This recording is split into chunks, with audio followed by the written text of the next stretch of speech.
Before we get into today's show, I want to remind you to join our Ringer NBA community on social media. If you're looking for a place to share your hot playoff takes with other like-minded folks, search Ringer NBA on Facebook. And if you're in need of a hub for all things hoop-related, make sure you follow Ringer NBA on Twitter.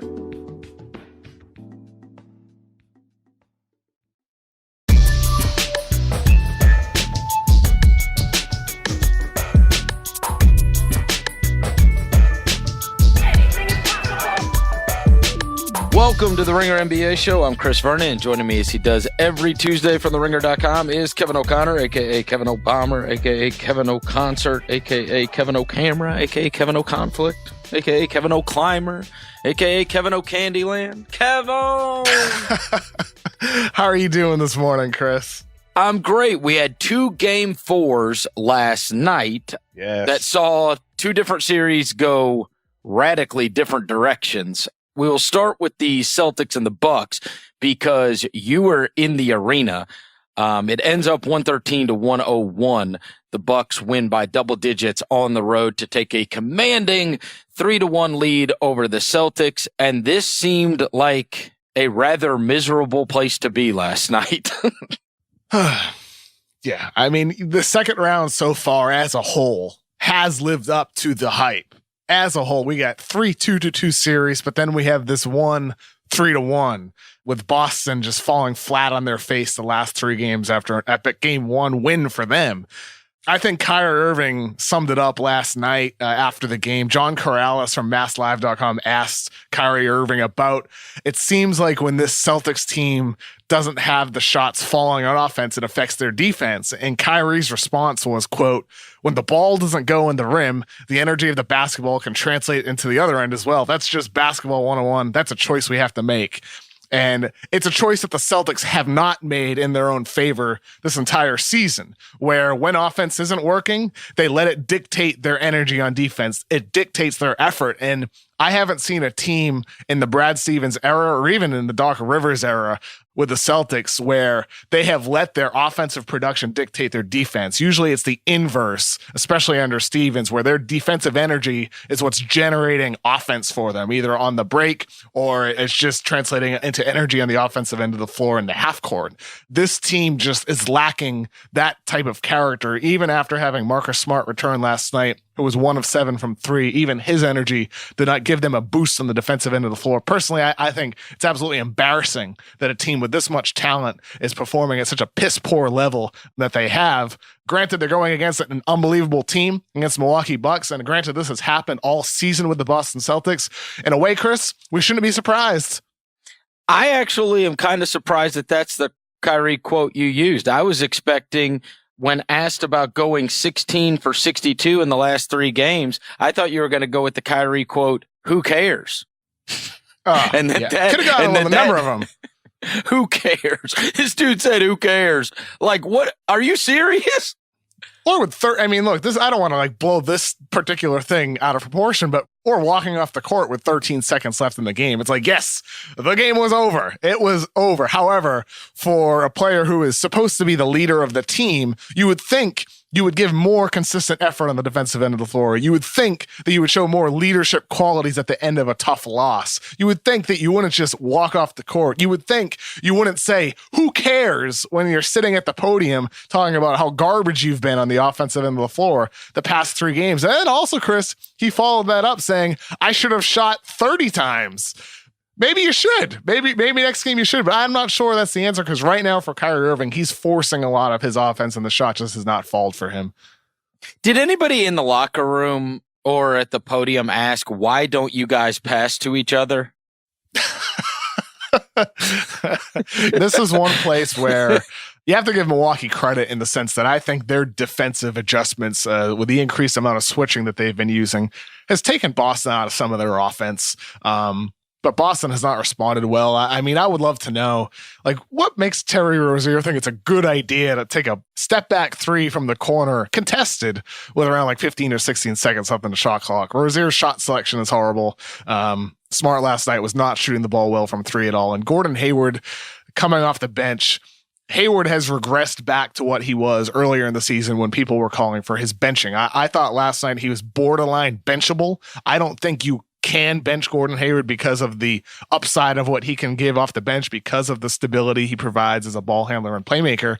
However, the guy just does not get any lift around the rim. I don't know how much of it is mental. I don't know how much of it is physical. But regardless of what the cause is, he just does not look at all what he was even towards the end of the regular season when he had a little bit more pop driving to the rim. He just looks awful on the floor, and it's actually just sad to watch right now. I mean, go back and watch Gordon Hayward highlights when he was with the Utah Jazz in the playoffs.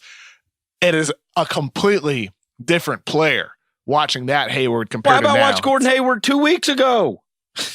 Yeah. I mean, it had looked like he had come into form. I read all the articles about Gordon Hayward, and, it was a long process, but now the Celtics are finally seeing the guy that they signed, or starting to see the guy they signed. He was absolutely useless last night, as were the rest of the guys off the bench. I mean, he's 1 for 5, Smart's 1 for 7, Rozier's 1 for 5. I mean, you are 3 of 17 from the 3 guys that got legitimate minutes off of your bench. But just what is more perplexing to me is that starting unit, and that you saw, and I was tweeting this out as the game was going on, they had gotten down 2 possessions in a row. They come down, they passed it a couple of times, got a good look, made it, right? It was like after that, it went right back to one pass shot, or I got the ball coming up the court, it's my turn.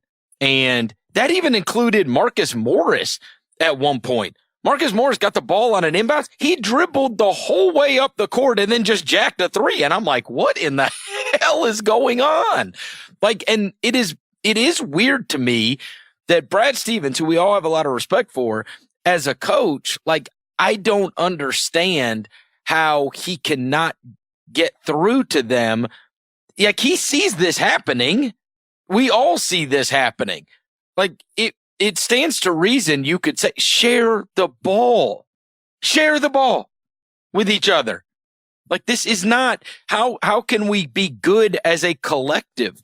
But it is just one guy on his own, literally every possession, nobody cutting. Yeah. It's crazy to me. And I do think an element of that goes on Stevens, because it has continued over and over again. I even said I guess it was game 3, I jokingly said that if there was, Brad Stevens is this genius at out of timeout plays, how about we do a not out of a timeout play? How is that the only plays they run is when they come out of timeouts? The rest of it is just preposterous. I tend to think coaches get too much credit when it comes to situations like this. I remember a couple of years ago, I wrote an article at a time when everybody was blowing Brad Stevens. I think it was during the 14-15 or 15-16 Celtics season, and Brad Stevens just getting blown by the media for the team overperforming. And it's you got to give the players some credit here too, with the effort that they played with and how connected that 15-16 Celtics team was, and the improvements some of those individual players made and the sacrifices that a lot of them made. I think the players didn't get enough credit at that point. And you're right, Brad Stevens does deserve some blame. I still think it's puzzling that they don't run more pick and roll, setting a high ball screen around the logo area that you see the Rockets do for James Harden, that you see the Blazers do for Damian Lillard, that you see so many teams across the league do for point guards to get the player running downhill so they can get essentially a runway to the basket. They don't do that for Kyrie Irving. They set screens around the 3-point line, oftentimes at the wing area. I would like to see Kyrie Irving getting more downhill. I think little things like that would be encouraging to see from a Brad Stevens offense from a systematic point of view. However, Chris, I think Marcus Morris has always been this guy who calls his own number. Jason Tatum has gotten better at it in his second year in the league, but he's always been that guy since high school. Terry Rozier, since high school, again, and definitely at Louisville, was always a guy who just induced face palms with some of the decisions he made on the court, as was Marcus Smart. A lot of these guys on the team have tended to call their own number. And by the way, Gordon Hayward, going back to Utah, is a guy who really is comfortable living in the mid-range. So a lot of these players are just who they are. And I think it's just for whatever reason, the mix just has not worked out. I mean, so many of these players are versatile forwards who can theoretically switch and defend multiple positions. It's just the mesh has not worked on the offensive end, especially when Kyrie Irving, the shot is just not falling for him right now. It's nice when those mid-range fadeaways that look like Kobe Bryant are falling, but they have not fallen the past 3 games for Kyrie Irving. And this entire Celtics team just does not have enough knockdown three-point shooting. They do not have enough players who are pass first, as you're suggesting. They just have a big mix of guys who like to call their own number. And maybe that's on Brad Stevens for not making these guys play together, but it could also just be an overall chemistry thing that stems from Kyrie Irving, the leader who puts in average level of effort on defense, average level of effort around the board, who leaves the court with 13 seconds remaining, who does not show leadership qualities either in the locker room or at the podium. I think that's where it stems from more than anything else. I think with basketball, Chris, I tend to put the praise on the players and the blame on the players more so than the coaches, just because of the nature of the game. Yeah, we are way far down the road from the would you rather have Brad Stevens than a player debate that was last year. Wasn't that question, would you rather have Brad Stevens or Giannis Antetokounmpo? Wasn't that the question at the time? I mean, good grief. One other thing though, like I think when it comes to coaching changes, like this is a way, like almost a way to pivot to the Bucks. I think like for me, it's the system that I tend to look at. Like with Budenholzer, they overhauled their system. They are taking threes and layups. They are willing to overhaul their defensive system this series by going to a more switching scheme. I think those are the types of changes that I look for from coaches more so than the way a player is playing. Sometimes I don't think you can change that. That's hard to change. But Budenholzer rightfully, should be the coach of the year. I think. I don't think it's even really close. There's a lot of nominees this year, but Budenholzer should win it. Okay. And a lot of those changes paid dividends for the Bucks this season. I'm glad you brought up the Bucks because Chris Middleton was asked about what's wrong with the Celtics last night, and I don't think he was being flippant in saying this isn't about them. This is about us. And it made me really think because this all becomes about Kyrie Irving and how disgusting the Celtics are. As if we don't remember that there is a reason they are the 4 seed. There's a reason they failed to win 50 games. They didn't win 50 games this year. The Celtics didn't. And meanwhile, the Bucks had this unbelievable point differential, almost a tick under 3 points better than every other team in the league. Okay, they were 8.9 on their point differential. Second place was the Warriors at plus 6.5. I mean, this is a historically good team. They won 60 games. They had this point differential that's almost 9 points a game. Like, just to put that into perspective, okay? The 85-86 Celtics, which is known as one of the great teams ever, the 67-15 year, right? Their point differential was 9.4. The Warriors, the 73 win year, it was 10.8, which was obviously tremendous. But we're talking not far off from the range of the 99-2000 Lakers that won 67 games.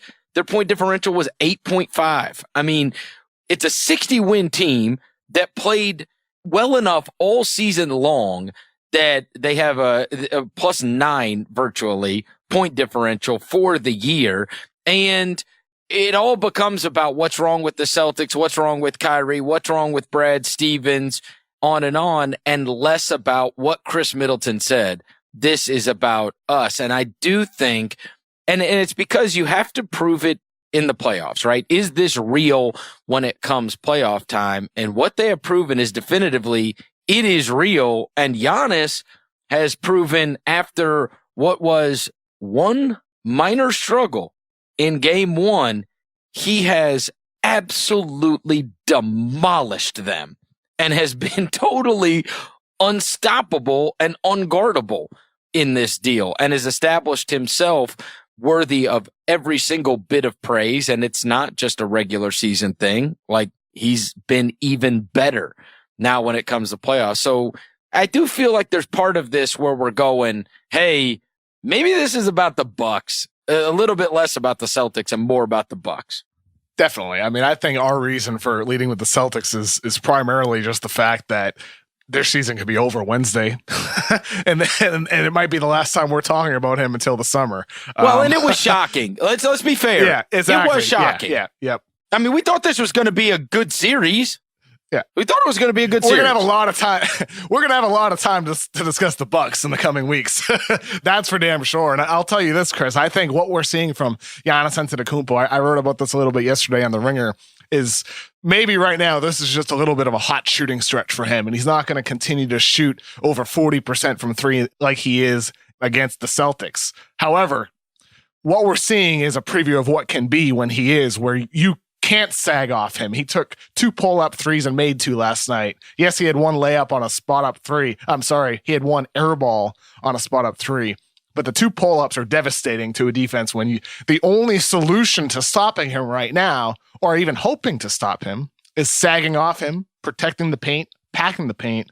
But him pulling up from 3 is just backbreaking for him to have the ability to do that. Never mind everything else he does on the floor, man.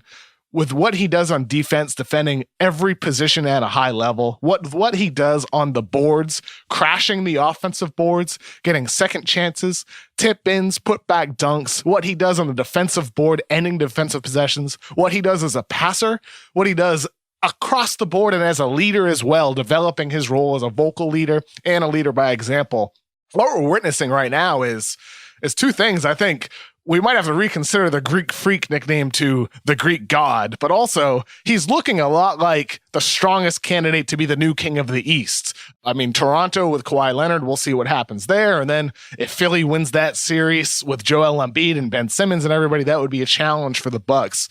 But Giannis Antetokounmpo certainly looks like the guy to me that for the foreseeable future, teams are going to have to get through the Milwaukee Bucks in order to get to the NBA Finals. Well, this is the minor difference, and I understand what you're saying about Giannis, and obviously you've got to try to back away. There's 2 things I noticed. Number one, that was always the game plan right against LeBron. And what LeBron ended up doing was he would post up, he would attempt to post up more, but more often he's banging the ball into the ground, and then he's using that space to get a running start at you, which is what Giannis has become brilliant at. It's like, okay, if you're going to back away from me, now all of a sudden, now I'm going to get a running start at you. The second thing is, unlike those old LeBron teams where you could play, we run a play, you run a play, and now it's just guarding him in the half court, it feels like the Bucks are constantly in motion. Constantly. How much stuff did they do last night? Especially when how many times did you watch that, even off of like free throws from the Celtics, where the other way, they're racing down the court and somebody's flying down the lane for an open dunk or a layup or something uncontested. It just feels like there is so little pounding the ball into the ground and everybody's always moving and he's in transition so often and playing so little, we're throwing him the ball on the wing and now it's just somebody's got to guard him. Like that basketball is just few and far between in these games. They have just made it to where, and so much of that is because he's grabbing the rebounds. It's like, imagine if Westbrook was amazing, you know what I mean? If he was 7 foot tall and could just go down the lane and make a play every time, because that's when he can be devastating because he's grabbing so many rebounds. Well, Giannis can just grab that ball off the rim and you don't get to set up to play half-court defense against him. It's over. Like once he's got a head of steam, forget about it. And that's from the damn half-court line in. He's taken 2-3 steps from there. I told you earlier this year he travels all the time, and he does. But he is brilliant. Please. Brilliant. With your description of Milwaukee pushing the pace, the play that comes to mind to me came around 6 minutes left in the game. Jaylen Brown driving on the break. Milwaukee had Brook Lopez on Jaylen Brown, and had Jaylen Brown made the layup, their lead would have been cut to 6. It would have been 94-88 with 6 minutes remaining. But Giannis Antetokounmpo came flying out of nowhere, blocked Brown's shot from behind, and then suddenly, as is always the case, when one team misses the layup, it means that the team that gets the ball is going to have numbers going the other way. And Connaughton pushed the ball up the paint. George Hill missed a layup, just an open layup. But boom, out of nowhere, Giannis Antetokounmpo flies out of nowhere, grabs the ball out from above Al Horford, and lays it in back to a 10-point lead for the Bucks. It was a 4-point swing because of the block and then the offensive board for 2 points. It just, for me, showed the overall impact from Giannis Antetokounmpo, because this is a guy who is constantly bringing it, a guy who constantly wants it, who is hungry to win, who is hungry to win a championship, hungry for success. He has a hunger to improve. What we're witnessing is a guy who has a chance to become one of the greatest players of all time if he's able to continue building on the success that he already has. If he continues sustaining the success, we're witnessing a guy blossoming into that player in this postseason. And it's really beautiful to watch, man. I thought that moment in last night's game summed it all up for me, because I thought when Jaylen Brown was driving, Boston had a chance, and then Giannis took it away. And he's going to be doing a lot of that in the future. One of these teams' best player is Giannis Antetokounmpo. The other one's is Kyrie Irving. And I think that's about all we need to say about that. I'm glad you brought up George Hill. I almost texted you to ask me to, I know it's against protocol. I was going to say, can you give me a George Hill autograph after this game? I mean, what the hell? What George Hill and Pat Connaughton. He rose from the dead. He rose from the dead, Chris. It's unbelievable. Like, Connaughton and Hill have come in the game 2 times on the road in Boston and just ripped their hearts out. I'm sitting there. I still am not believing what I'm watching. Is there a moment where we're going to look up and, we bury teams, especially, and Boston totally deserves to be buried. And I think there's very little chance they could win 3 games in a row, but it does feel like one of those things where if game 5, Hill and Connaughton came even somewhat back to earth, and we're like, yeah, well, like, we need to remember it's George Hill and Pat Connaughton, but it's one thing to do it once. They did it again last night, and I'm like, my God. One team has got Gordon Hayward, Terry Rozier, Marcus Smart coming off the bench. The other team has George Hill and Pat Connaughton coming off the bench and just killing them. It's unbelievable. It's something else looking at the box score, and you see Milwaukee shot 8 of 37 from the 3. You see Chris Middleton was just 4 of 19 in the game. Mirotic was just 3 of 10, and you're like, man, Bucks are going to lose that game. They're going to lose that game if you just see those numbers. But it's the effort of guys like George Hill and Pat Connaughton and coming off the bench that can help make up that difference. Obviously, having Giannis Antetokounmpo is the biggest difference maker, but George Hill has arguably outplayed Kyrie Irving the last 3 games because of the overall play. Obviously, he doesn't control the offense as much as Irving does, but the fact it's even a question sort of says it all. George Hill I thought he was done. The past couple seasons, he's now 33 years old. I thought after his time in Utah with the Cavs and Kings, he just looked done to me. And even portions of the season, he looked done. And suddenly in the playoffs, he's back, at least for the time being. As you said, maybe he'll regress at some point. But the George Hill that we're seeing today is the George Hill that we saw for quite a long time in the NBA, bringing a two-way effort, playing really hard on the defensive end of the floor, defending well on the ball, but also on the offensive end, making some big plays. It's been a lot of fun to watch him come off that Milwaukee bench and make a positive impact because they need it without Malcolm Brogdon. They needed it. It is the craziest thing. And if we talk so many times about sometimes with these players, or in fact, all of the time with these players, their success can be dependent upon their system and their fit, right? And let's just say I had a random NBA team, okay? And I told you I went out and spent some money, and I didn't really overpay, but I wanted to add George Hill and Pat Connaughton to my bench. Prior to a week ago, you'd have been like, what? Like, what are you talking? Like, oh, great. You're really going to have a troublesome bench. I'm really panicked about that. And then you look and like, this is the highest level that this team has played at yet. And they are flipping games. Like they'll come in and immediately it's like over and over again, they're in on plays. And it just goes to show like how much perception can change. Because if you would agree, if I added those guys in the offseason, you'd be like, yeah, whoop-de-doo. I didn't like what they did in the offseason. Like that would be our offseason review, right? Like, oh, great. They added George Hill and Pat Connaughton. Cool. Who cares? Kyrie. Yeah, right? It's funny. All these ex-Cavaliers. You get George Hill coming up big off the Bucks bench. Rodney Hood hitting big time shots and quadruple overtime for the Blazers. We have Iman Shumpert playing big minutes for the Rockets. All these ex-Cavaliers, like these cast-offs, performing well in the playoffs. It's pretty funny to watch. All right, let's get to the game that took place after that one. So the Bucks are in total control of the Celtics. And now we have an unbelievable series on our hands with the Warriors and the Rockets. The Rockets were in control of that game all night and then had to hold on for dear life at the end. Two amazing looks from Durant and Curry to tie that. I can't believe those looks. I couldn't believe those looks. They got great looks at the end in order to tie the game. Paul goes and ices the game, misses the front end, but then hits the big free throw to go up by 4 at the end of the game. And they end up with a 4-point win, and we go back to Golden State. Obviously, as we compare and contrast to what took place in that first game to the second game, the level of intensity was much, much, much, much greater in the second game. I think we both would agree on that. More importantly, Kevin, this feels like it is 5-on-5 in this series.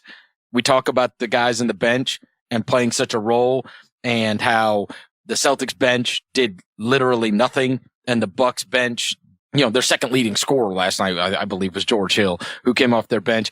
You look at this Rockets and this Warriors series, and it is the starting 5 for the Rockets, the starting 5 for the Warriors, because nobody else. Now, Austin Rivers got some minutes. Iman Shumpert got some minutes.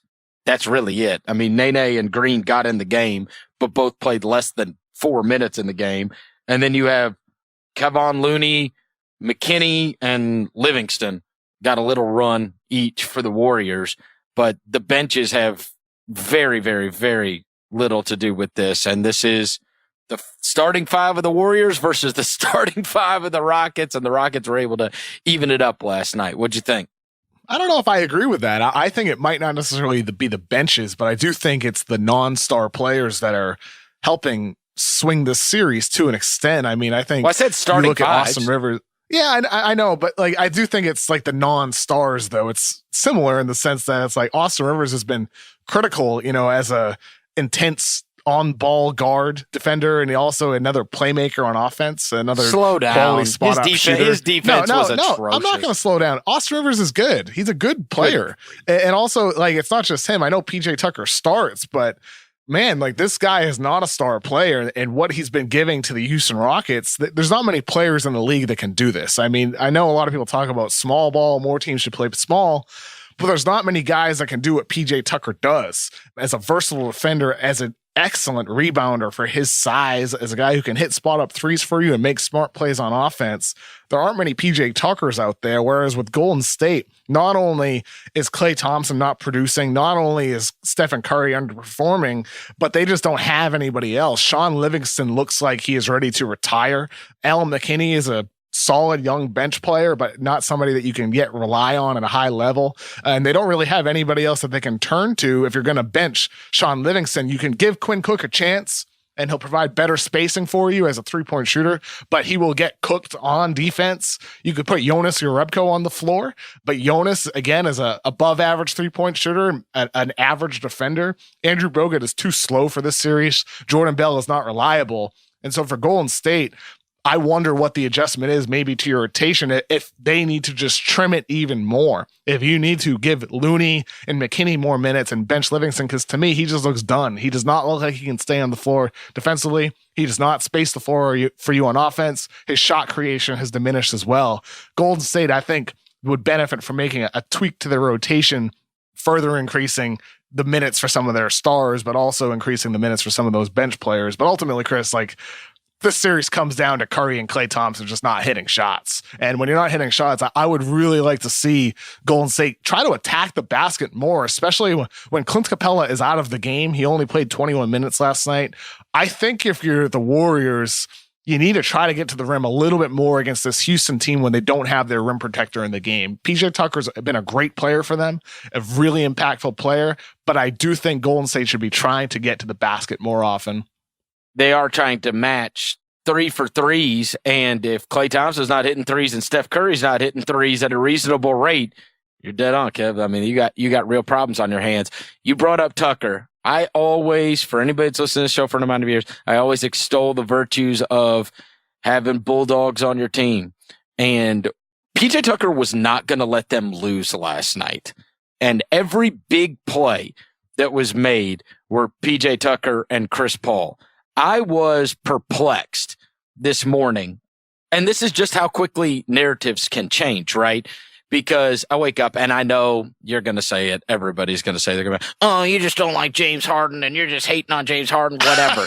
But let me tell you what the narrative would have been. I'm going to tell you exactly. You don't like James Harden. Okay. Admit it. I hate the way they play. There's 9 minutes left in that game. They are up by 15 points. They're up by 15 points with 9 minutes left to go in that game. And I wake up this morning, it's like, oh, Harden's moving into a different class, and that's the best playoff game I've ever seen James Harden play. And I'm like, What? Am I living in a bizarro world? He vomits all over himself again. He's 1 for 8 from that point on. And this is the difference between what Giannis did last night, where it was like every time the Celtics did something, he's like, to hell with this. We ain't losing this game. And he came up with a big play. Harden goes down, takes another contested 31-footer. The only shot he made was when he chicken-winged Kevin Durant 6 feet and then hit one in the lane. Other than that, the Warriors put Durant on him, and he did nothing. As a 15-point lead totally disintegrates. And only by the virtue of Durant missing an open top-of-the-key 3 does that game not go to overtime? Possibly the Warriors win that game. And we've got the graphic going around everywhere today that says first 30 minutes of the game, James Harden with 30 points and this. Last 8 minutes of the game, 1 for 8 from the field, misses game-clinching free throw. I mean, that's exactly what happens. And instead, it's like, oh, he played one of the great games ever. Get the hell out of my face. This guy threw up all over himself again. They blew a 15-point lead. Goodness. It's unbelievable. What are we watching? Chris, you must hate James Harden more than anybody on this earth. With James Harden, Chris, listen. Last night's game, he did not finish well. 1 for 8 down the stretch, 0 for 5 from 3, 1 for 2 from the line over his final 7 minutes and 32 seconds on the floor. You're right. He did not hit shots towards the end of that game, but he was magnificent in building that lead for Houston throughout the entire game. He was in complete control of the game, scoring against anybody at will, getting where he wanted on the floor. Control of the game. They blew a 15-point lead. Yes, I understand. You're correct. I'm not disagreeing. It doesn't sound like you do. He was poor down the stretch of the game, and that happens. But he was magnificent to start to help build them. Every time. It does happen. It does happen. Are you gonna talk about Steph Curry's a choker? No, you're not. Because you're a rational person, are you? Because it would be silly to say that about Stephen Curry. Listen, did you watch Game 3 the other night? James Harden hit daggers down the stretch of that game. And you're telling me how another game James Harden chokes down the stretch. Please. Game 3, he was the reason why they won the game again. Because of those big shots in those big moments in the fourth quarter and overtime. I would have told you that was the case in Game 3. That's what I would have told you. But you're saying again, he chokes again, like always. Bro, Chris, James Harden was unbelievable last night. You can appreciate what he did last night. He was unbelievable. God. Some of the shots he hit were outrageous. There's like very few guys in league history who can create some of the shots that he make and then make those shots. He was awesome, dude. I guess I'm the only one to watch the last 9 minutes of the game where a 15-point lead went to 3. Oh my God. I mean, did that happen? No. It Chris, didn't happen? We all watched the last 7 minutes and 32 seconds of the game where Harden went 1 for 8. Yes, he struggled scoring down the stretch. How the hell did Golden State have a 3 to tie that game? How did they have a 3 to tie the game? I'm curious. How is the final stretch of this game about James Harden, not about Kevin Durant hitting gigantic shots, Stephen Curry coming alive, Draymond Green hitting big time shots as well. How is it not also about because them? I got to wake up this morning hearing about, that was one of the great playoff performances, and this is about James Harden. Like, what the F did you people watch? He threw up all over himself when it mattered most. Okay, if it's not for PJ Tucker, this is like PJ Tucker and Chris Paul made every big play. Every big play. It's like, dude, without PJ Tucker, they lose. End of story. End of story. He's the only thing that saved their ass. And listen, Klay, invisible. Curry's been atrocious. Atrocious. Like, I don't have a problem talking about when these guys play well or play poorly. I don't understand how Steph Curry is taking more shots in fourth quarters than Kevin Durant. Bizarro world, especially after Durant went for 16 in the third quarter by his lonesome. He's clearly been the best player on the floor for either of the teams. And Draymond has become a different human being than he was for the whole season. I don't know if you read that story. I didn't catch this, but Marcus Thompson, who's covered for the Warriors for a long, long time, wrote a story. I don't know if it got passed around enough a couple of weeks ago, saying that Bob Myers, did you read this? Was going to go to Draymond Green saying, like, dude, we have no chance of winning a title if you don't get in some kind of shape. Did you see this? Yep. And Draymond said, I know. And I've already got it planned out. And I've got a chef. And I've got this. And I've got that. And he lost 23 pounds in 6 weeks. I was like, what? 23 pounds in 6 weeks. And he has looked like old Draymond for sure. After we had kind of decided that old Draymond was gone. No. I don't want it to sound like I was lumped into that. I'm pretty sure during the season with Draymond Green, it's like, well, the Warriors might be coasting. We'll see what happens in the playoffs. It did turn out it was a weight issue, though. But I think it was wrong to bury Draymond Green during the regular season. Well, and then he's also hit threes at a reasonable clip. But you see how spry he is, both offensively and defensively, and he's playing minutes. But when I talk about the dogs on those teams, guess what? It's Draymond and it's KD. The rest of those guys, whatever. But when it's winning time, those are guys that I feel like are going to come up with plays. And this series is great. It's great. You think it goes 7? I kind of think it does. Yeah, I definitely see this going 7 games. I picked Houston in 7 before the series. I picked Golden State in 7 before the playoffs, and then I flip-flopped to Houston. I think this is going to remain close through the 4 games so far. Golden State has scored 448 points, and Houston has scored 447 points. I would expect it to remain that close. I think these teams are incredibly even. Both of them have made the necessary tweaks. I think the fun game to watch within the game is Houston trying to get switches for Harden onto Curry, and Golden State doing everything in their power to avoid those switches by switching before the screen is actually set, by veering late in the possession, by switching Curry onto somebody else if he is matched up onto Harden. They are going to great lengths to avoid Harden isolating against Stephen Curry, and that's been a lot of fun to watch within the series. I think, as you said, KD did a great job on the ball against Harden late in that game. Maybe that's something to turn to more often, instead of Andre Iguodala, who has not done a poor job by any means, but Kevin Durant is just a superior overall defender, a longer defender who can probably disturb that step back jumper a bit more on the ball. But that's a lot to put on KD's shoulders when he's already been putting this team on his back offensively. If he's also the guy that needs to be tasked with containing James Harden, it's just been a fun little chess match to watch with that matchup, because not only are they trying to get Curry matched up onto Harden, but it's probably wearing him out a little bit too, having to hedge and on all of those screens that they're running him through. I would imagine that's wearing him down quite a bit. That's been something that I've watched, and I don't think that's going to stop anytime soon for as long as the series goes. Okay, 2 questions before we move on. Number 1, you pick the Warriors, then you pick the Rockets. There are 3 games left in the series, possibly. Do you want to change your pick again? No, I'm sticking with Houston. I felt last round what Houston showed, beating that Utah defense, which, by the way, I would like to see Golden State take some elements from that and defending Harden from behind to stop the step back moving forward. I'd like to see them try to incorporate that a bit. If they're not going to go with KD, I'm sticking with Houston in 7 in the series. The Golden State just seems like they are what they are in the sense that they are a team going for a three-peat, and they're just lacking a little bit of that juice they've had in past years. You see it on the boards. You see it in their lack of energy boxing out.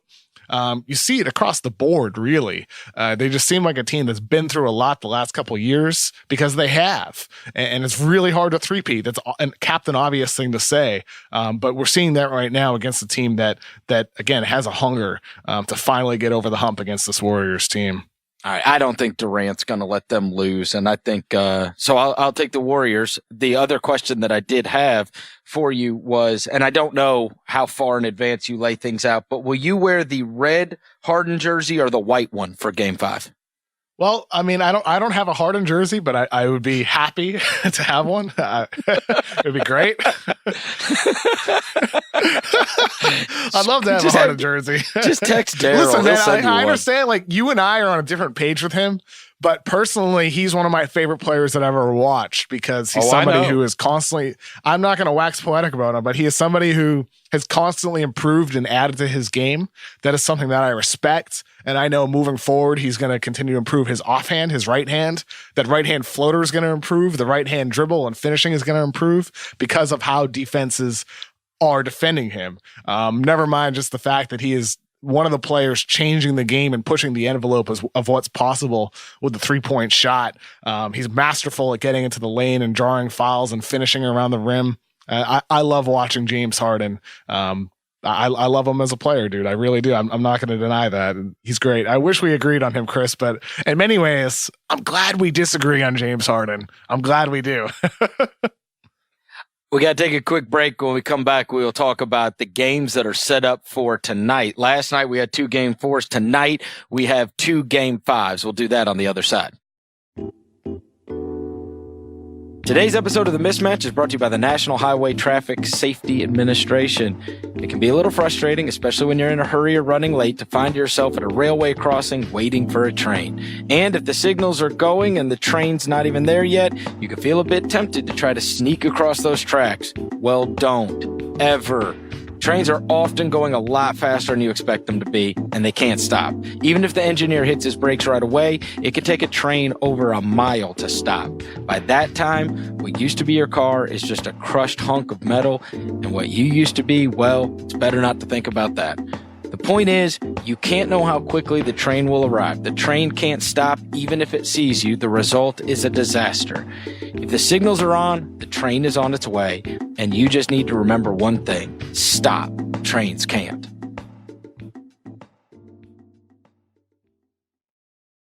All right, Kevin, so we got a couple Game 5s tonight. We'll keep this quick because people will have the opportunity to hear this probably shortly before those games are getting going tonight. And I know there's going to be another recap being done by Bill Simmons, Ryan Russillo, and Joe House after these games are over. But earlier, you mentioned that through 4 games, the Warriors have scored 448 points and the Rockets have scored 447. How about this? Nuggets, Blazers? Nuggets 464, Blazers 462. I mean, so we have 1 point separating the two teams in 4 games for the Warriors and the Rockets, and 2 points separating the Nuggets and the Blazers. Game 5 is in Denver, where they have the opportunity to take a 3-2 lead. This has been a great series. Obviously, we had the 4 overtime game, and I was mega impressed with Denver going on the road. You know, it's a do or die situation. You can't go down 3-1, and a big effort to tie that thing back up at 2 and get this Game 5, which is a big game at home. Tell me what you're thinking on Nuggets Blazers. This has been a great series. I think we expected a very highly competitive series, but it has lived up to all the billing so far. It's been a joy to watch this series for sure. That 4 overtime game was special with Rodney Hood coming in late, just making a big time impact. It's been a lot of fun with bench players making a difference for each team, for the star players stepping up as well. Nikola Jokic has been his series so far. And Damian Lillard, the shot has not fallen for him. And Denver's done a good job helping off Harkless and Aminu in order to clog the lane from Lillard. with Damian Lillard, if there's one reason to feel optimistic with Portland, he is getting his shots. The shots are just not falling right now. Dame time has not been activated yet. And if some point that happens, it's hard to find ways that Denver can stop him just by the nature of their defense and their personnel. Because Damian Lillard is creating the shots that he wants to. And maybe that's what we'll see tonight, where Damian Lillard finally has a big explosive game. So far in the series, besides game one, when he was 12 for 21 from the floor, he's been 5 for 17, 10 of 24, and 9 for 22. Lillard is the guy who could make a lot of these close games not so close. But Denver's done a nice job containing him, but Lillard also just hasn't made shots. Sometimes it's about adjustments. A lot of times it's just about making shots. You know, one of the things that's interesting is you mentioned earlier, rightfully so, how many times you're seeing whoever Curry they're trying to hide him on is setting the screen, so they're trying to get him switched on to Harden over and over again to try to make him work on defense. You have seen this over and over again with Denver, and they are constantly trying to get Lillard on Murray. And so now he has to work double time on defense. And that does take a toll when you are these smaller guys. It's nice to be able to take some plays off, and it's nice to be able to be the hidden guy on defense, the guy that's just kind of stretching the defense, and you can kind of stand out there and every once in a while go and grab a defensive board or grab a long rebound, but having to be focused and having to, bend your knees and move your feet and really fight on defense. And I think it's very wise by Malone to constantly, the same way that they're trying to get Curry over on Harden as much as they can, you see that happening. And I think that that's probably at least part of why you have seen Lillard. It's a little bit harder, especially as the games go on, as you get deeper into the game, to be able to knock down shots, and you don't feel as much spring to be flying towards the basket. They're really putting pressure on him defensively. Yeah, and even on the perimeter, I think Jokic has done a pretty good job, especially considering the minutes that he's playing, the workload that he's had on him this season, hedging or showing out to Damian Lillard, trying to get the ball out of his hands. And Lillard, with Denver's pick and roll defense, they're having Torrey Craig or Gary Harris go over that screen. And Lillard, I think, can do a little bit of a better job, probably taking more threes instead of those deep 2-pointers. That's just one little thing. I think those shots are there for him. They're available. Look, Damian Lillard is due for another explosive game. Yeah, I don't think he's going to continue to have 9 for 22s and 5 for 17s. He's going to have another big time performance like he did in game one, when he was 12 for 21, 4 for 12 from 3 for 39 points. That's inevitable at some point. And again, that's one reason why I think if you're a Blazers fan, part of you should be feeling pretty good, because those shots will be available for Damian Lillard. That's not going to change in this series. It's just a matter of those shots falling. Yeah. And the other thing is, obviously you've seen Gary Harris get a lot of work on Lillard, and Gary Harris made us forget that so good, man. Oh God. Well, I mean, it made us forget that Derek White existed. You know what I mean? In that Spurs series, Gary Harris is like the guy that you can deploy on these guys that are really giving you problems. And the other thing is that also, likewise, that makes Lillard also work on defense, because Harris is running around, so they can't hide him on Torrey Craig or whoever it may be. Yeah, Gary Harris has been good, really good. He is a hell of a defender. My God, he's good on defense. Speaking of the young guys on the Portland side, I'd be interested in trying out Zach Collins for a little bit longer in these games.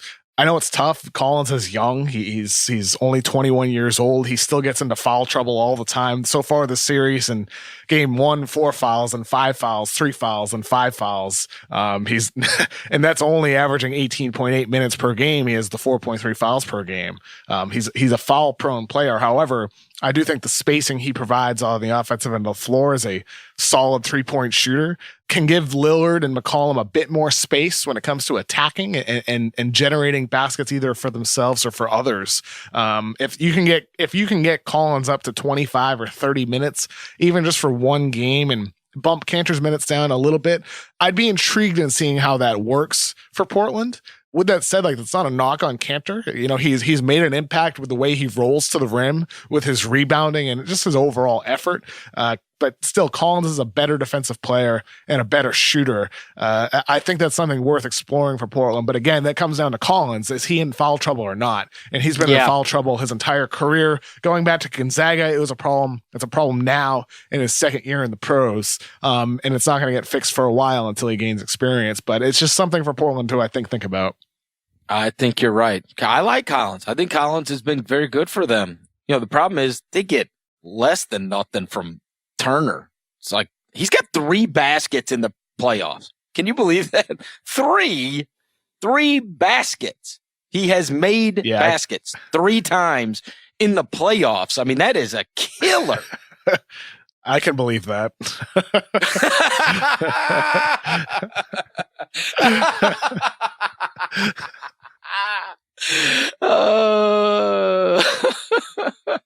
I'm sorry, ET. It's true. It's believable, though. Just to be clear, he's not 3 for 3. He's 3 for 19.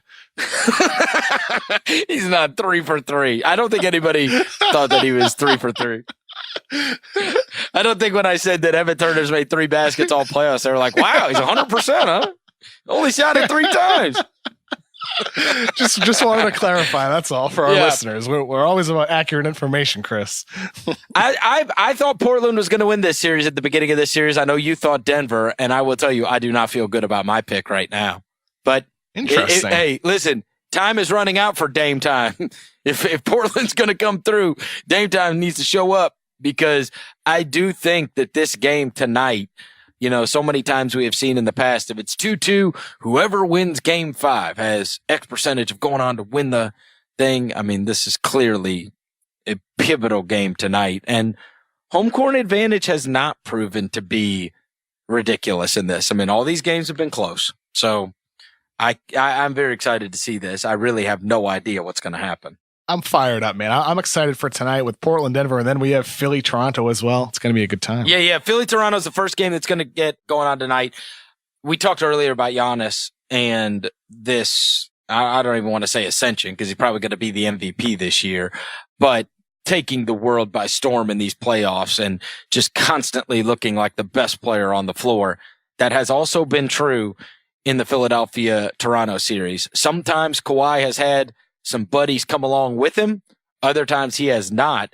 But when you add up, when you talk about points added, one of the godfathers of basketball analytics, Dean Oliver, every once in a while he'll tweet some stuff out that I find extremely interesting.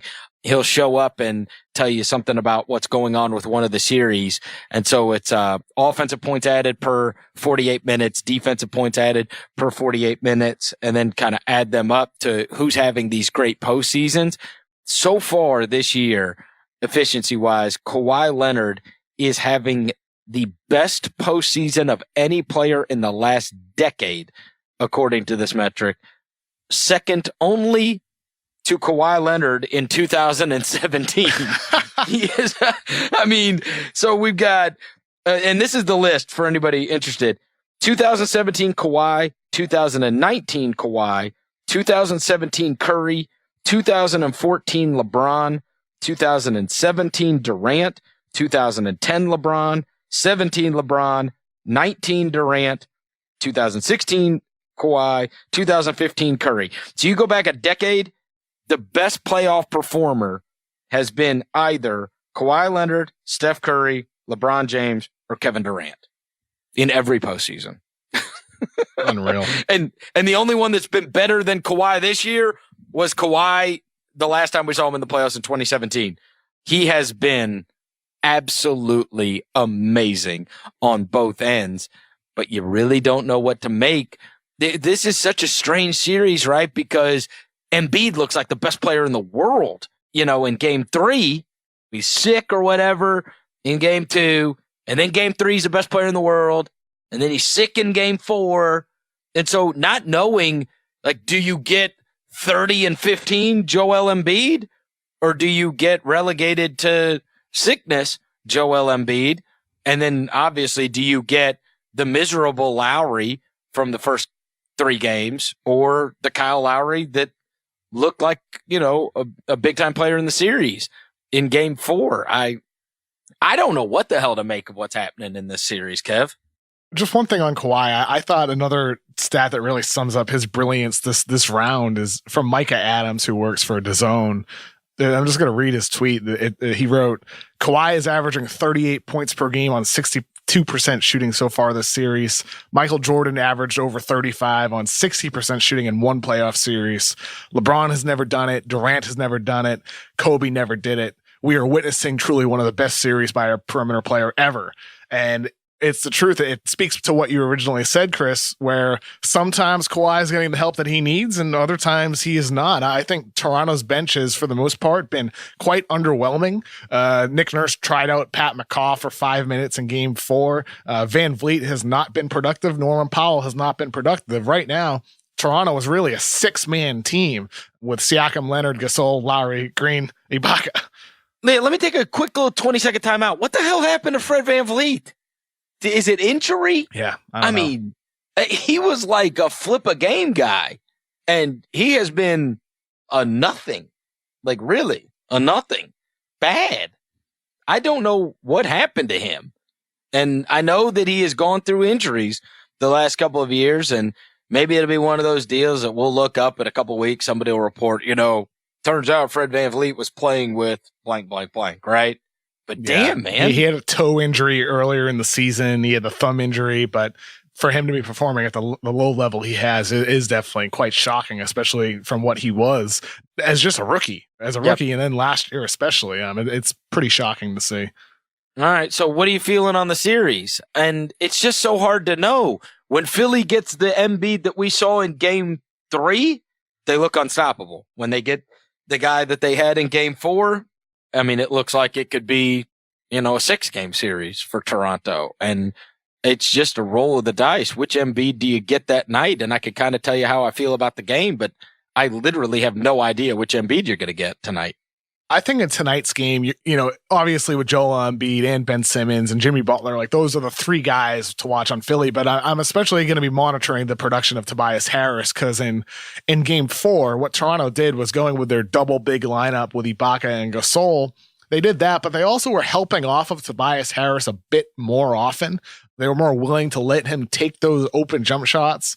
He shot only 2 for 13 in Game 4. He has not shot the ball well at all against the Raptors so far in this series. However, Tobias Harris, over his career, over the last 3-4 seasons, is shooting close to 40% on catch and shoot 3-pointers. And so if Toronto is going to continue to help off of Harris, he's a guy who historically has made teams pay and catch and shoot 3 situations. So he's somebody, in addition to the obvious star players, that could swing this game in Philadelphia's favor if Toronto does continue to help off of him. Do you have any confidence in picking who would win that particular series? I picked Toronto before the series, and I thought Toronto was going to win this series either in 5 or 6 games, to be honest with you. I was wrong about this series already. I think they're pretty evenly matched, more so than I even expected. And, that's despite the fact Embiid had that horrific Game 4 performance. That's despite the fact Harris' shot has not fallen. That's despite the fact Ben Simmons, it's sort of been overshadowed. He's still neutralized in the half court.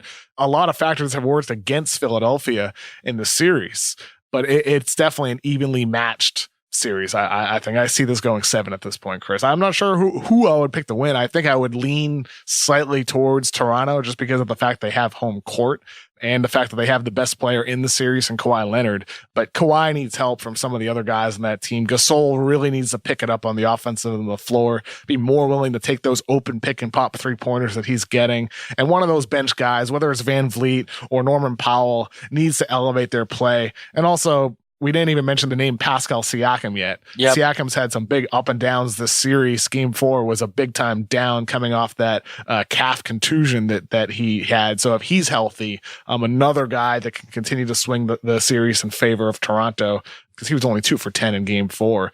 I'm curious, Chris, with you, is there one way that you're leaning with this matchup through 4 games? It's simply because of, again, I don't feel great confidence because I'm aware that I could look up tonight and Joel Embiid has 32 and 16. But given that you kind of saw Marc Gasol and Kyle Lowry go through the really getting beat up, where the hell are you? Gasol took more shots than he's taken in maybe his time with the Raptors. I think he had 13 shots or something the other night. Obviously, I've covered Mark his entire career. He was not going to go down without swinging or let somebody say that he was just a non-innocent bystander to a beating. So I actually think that the Siakam being banged up probably helped them because they probably looked around and said, hey, this isn't Kawhi and Siakam. Like, we've been getting 20 something out of this guy. Like, you can't count on 20 something. So you guys better get your heads out of your asses. And Lowry and Gasol did. So that being said, I think I would be surprised if Toronto dropped game 5 at home, and it's best 2 out of 3 now. And I would go with the team that has home court advantage. So it's fair. Toronto. Very fair. Yep. All right. Let's get to the most important subject of the last week, which is you made the decision to write about something as personal as it gets, which is your father. A few months ago, you guys found out what no family wants to find out, which is that your father was diagnosed with cancer. You've been going through this for the last couple of months. You and I have talked about this a lot. We debated prior to about bringing it up on a podcast because, sometimes it's easier to just talk about it. But I'm glad that we didn't until you wrote the article that you wrote. The article's amazing, Kev. It really is. And I can only imagine the amount of outpouring that you have gotten. I saw a lot of it. Well wishes, prayers for your family, and also people saying, hey, I've been through this before. So if you can, just kind of speak to what the last week has been like in your quarters. The response has been overwhelming for sure. That's not something I expected before the article went up or after it went out for that matter. I forget if you just mentioned like with Marcus Smart giving the jersey, something like that. A lot of it's been overwhelming, man. I think like on Friday night, me, my mom and my dad went to the Celtics game together around halftime. We got a little package and said it was a gift to us. And inside was a signed jersey from Marcus Smart that basically said, to Paul, that's my dad's name, make today great, signed, by Marcus Smart. And I mean, Marcus Smart is a guy who lost his mother to cancer. He lost his brother to cancer. Now with my dad dealing with stage 4 cancer, it's originally bile duct cancer that's also in his liver and his lungs as well. It meant a lot for Marcus to do that. And like generally, Chris, it's not something that Marcus Smart had to do, but something he did anyway. And he's a person, as I said, who lost his mother and his brother to cancer. It's something he can relate to. But the truth is that Marcus Smart was just one of many people who reached out. Like we got hundreds of messages and tweets and emails, and the response was overwhelming from so many people. Like people offered their thoughts and prayers and good vibes. But I thought what was most powerful was the amount of people who shared their own stories, just like Marcus Smart did. I received messages from people who told me how cancer impacted them with a family loss, or how they're a survivor, or how they're trying to beat it right now. People reached out about family. Some said how they're thankful to have a relationship with a parent like I do with my mom and dad, or how they're forming that type of relationship right now with their own child. Some people said how they don't have a connection at all with their family, and that's what pains them deeply. And, people told me like how the reminder to be mindful is what made them call their dad or their brother or sister and stayed on the phone just a little bit longer than they normally would, or maybe they were a little bit more attentive than they normally would be too. And like my family has never felt so much love from friends and strangers in the way we did this past weekend. And I hope more than anything else that it was felt by other people too, because like I said, what I didn't expect from the story, but it's what I've realized, is that the response was powerful because it wasn't just my dad's story. It wasn't just my family's story. It was your story too. In some way or another, a lot of people could relate to it. It's reminded me of like when Kevin Love said on the Players Tribune, everyone is going through something that we can't see. And Kevin Love is right. And if someone isn't going through something today, they have before, or they will someday. So the love and support that was shown to me should be shown to everyone, even if they aren't broadcasting their personal situations to you like I did with that article. Though I do think it gives me comfort, since it shows that when you are vulnerable and you are honest and you are positive, that love will be given to you as well. So I really just wanted to say thank you for showing my family so much love. And I hope it's love that can also be felt by everyone.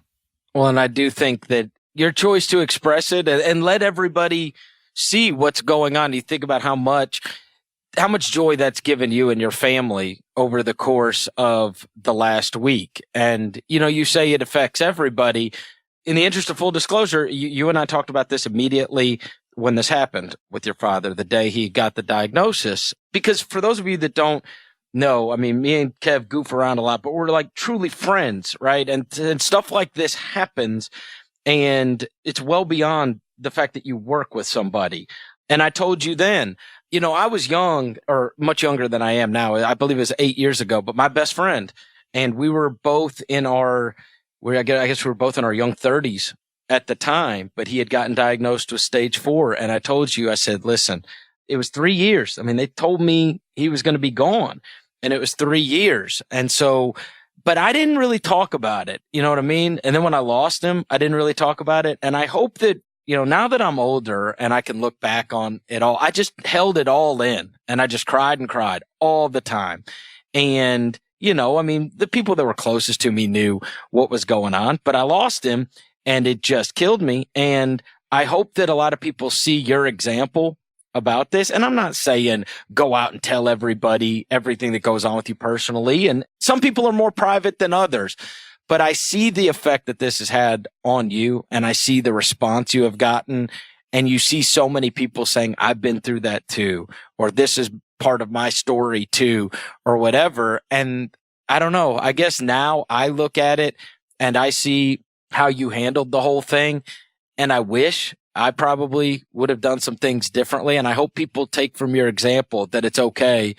You don't have to hold it in, right? And everybody's, like you say, everybody's got something that's either happened to them or will happen to them. And there's something incredibly therapeutic about knowing that you're not the only one, right? Yeah, absolutely. I think, especially, you know, for my dad reading the comments, I think, you know, more than anything else, it's affected all three of us deeply, myself, my mom, and my dad. But I think it's gave him a lot of comfort just to read the amount of love that was shown to him, you know, to really just to, like I said, it's not about us necessarily. It's about, I hope it's about anybody that's going through something like this. If somebody else is going through something, it's like the gift from Marcus Smart to my dad, to me, represents a gift, you know, to anybody going through something. You know, the comments, you know, in response to my article, I hope is a comment to somebody else who's going through something. That's really just the way I feel, but I don't think it's about my family. I really don't, because everybody's going through something. But being open and being vulnerable, for me, that's been the most powerful thing. Like, I got some really emotional emails from people. A couple people who said, like, I'm typing this on my phone, just read the article, I'm at work, I got to type this quick, but I want to follow up later and, you know, tell you more about my story. And, you know, DMs on Reddit, like people who otherwise, you know, never maybe ever cared, you know, or heard of like my basketball writing, but read that. Yeah, I just think the outpouring of support, it's overwhelming, really, man. I just did not expect that. It's like, I irrationally worried, and I said to Chris Ryan, who did an unbelievable job helping shape the article. I said to him, like, I worry that it's going to come off as like, my dad has stage 4 cancer and we liked basketball, but it wasn't that at all. No, I was worried about that going in though, but I've never, as like a person, had issues just being myself, in the sense that, like, I've never been afraid just to say how I feel and be who I am. But for me, it's like in a moment, you know, where my family is personally going through something like this, it has just shown the power of just being yourself and being open and being vulnerable, and being honest, but also, most importantly, is just being positive and loving towards other people.